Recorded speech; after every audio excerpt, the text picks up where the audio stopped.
So earlier we talked about supplements that you take in order to feel good and to stay healthy. And the most popular thing out there to take for being beautiful and looks nice and looks good is collagen.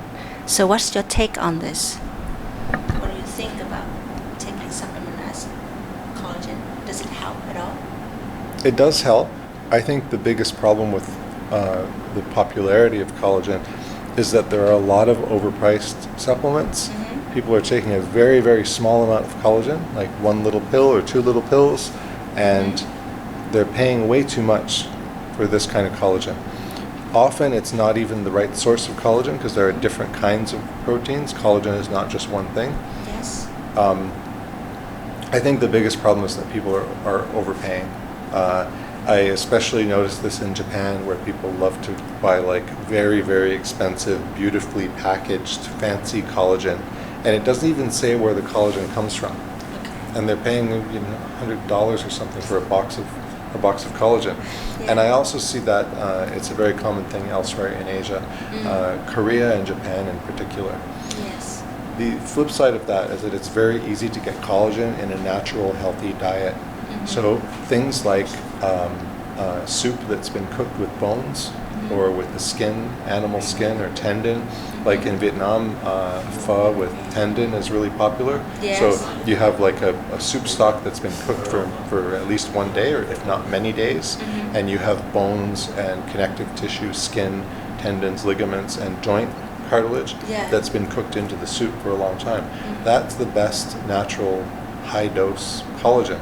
Okay. Fish skin is another one, Fish, place you can get. So fish so if you're grilling and eating whole fish and you're picking apart the fish and eating like everything that's edible on the fish, that's a really good way to get collagen as well.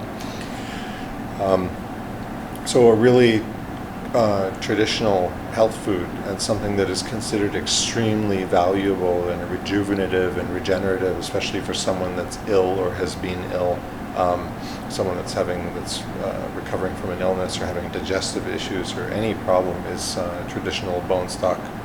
Stock. And that's what should be used for pho in Vietnam is that long cooked bone soup. Cooked bone soup. Long cooked bone soup can give you a lot of collagen. Yeah, collagen. And also, when you cook from the bones, you get the benefits of the bone marrow and the minerals from the bone themselves. The minerals are liquefied and extracted from the bone.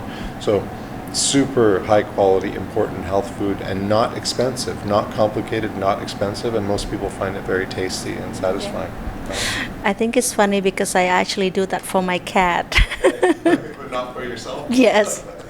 So maybe after this talk, I would probably try to increase my intake of bone broth through pho.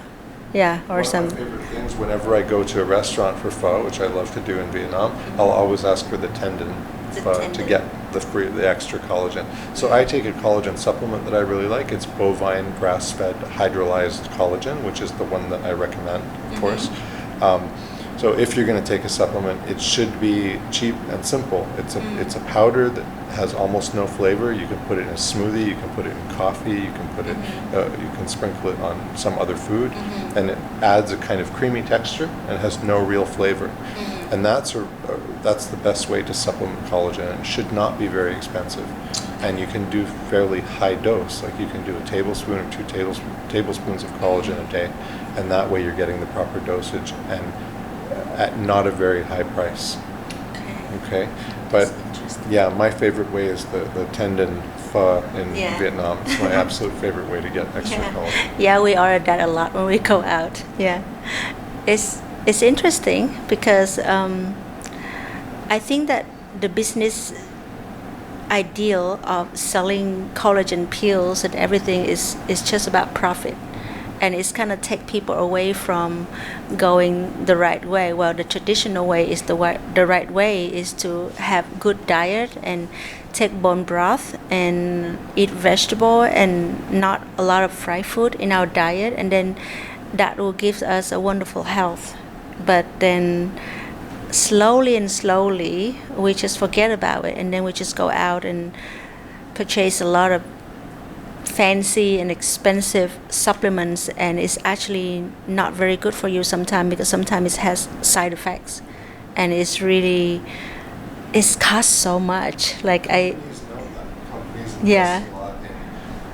There might be a little bit of what they say is healthy for you in the product, but really what they're doing is they're creating a beautiful package and a special thing that you have to open up, and the capsule is colored in a certain way, and the packaging and the advertising is really beautiful and attracts you to buy the product, so you feel good while you're using the product. But really the content of the product you're taking is the quality is not adequate, the dosage is not adequate. There are many products out there that are like that. Even what we were saying about calcium before, like the most widely available calcium supplement is actually harmful to people's health.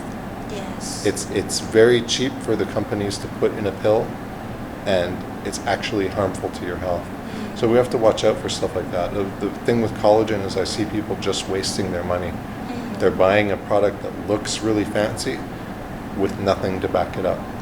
And they enjoy paying a lot of money for it because they feel good because this is it. Because we have been brainwashed to think that this one is expensive, then it should be good. But actually there are many alternative ways to optimize your health with like cheap and reasonable price products. And sometimes even just change your diet, and then you get better health already. Traditional, old-fashioned kind of poor people food. What has been like in European culture, or even in America, it's been referred to as peasant food. Peasant, right? Yeah. But sometimes peasant food from before the industrial era, from before 100 years ago, is the healthiest food. Yeah. So they wouldn't waste any of the animal. They use the organs, they use the bones, they use all the connective tissue, they use the skin. Yeah. Right? They ate every part of the animal. They call That's it. quite the same with the Vietnamese. Yeah, right? Yeah, so But- we use everything. But maybe richer people, maybe they don't do that anymore. They have processed food. They only eat the chicken breast. They only eat the nice cut of meat from the pig. And really, what creates health is eating the whole animal. Right. Right? That's so holistic. It's also more ethical and more Yeah. environmentally sound if you use the whole animal. Yes. Why would we waste the healthiest parts of the animal and throw away True. a large portion of the animal where we could benefit from using it? So our take on this is that you should eat the whole animal, and you should change your diet into the old way. Like right now, the young generation is like they modernize their diet with so many things that are sold and advertised out there. But then they forget about our ancestor food. It's normally very simple, normally very quick to cook. And I mean, I don't even know why people say it's slow food, but my food is like, it takes like 5 minutes to cook, because I normally just steam it, and I probably just fry the egg with a little bit of coconut oil, and then I don't think it's actually slow food at all. Yeah. So thank you for your sharing.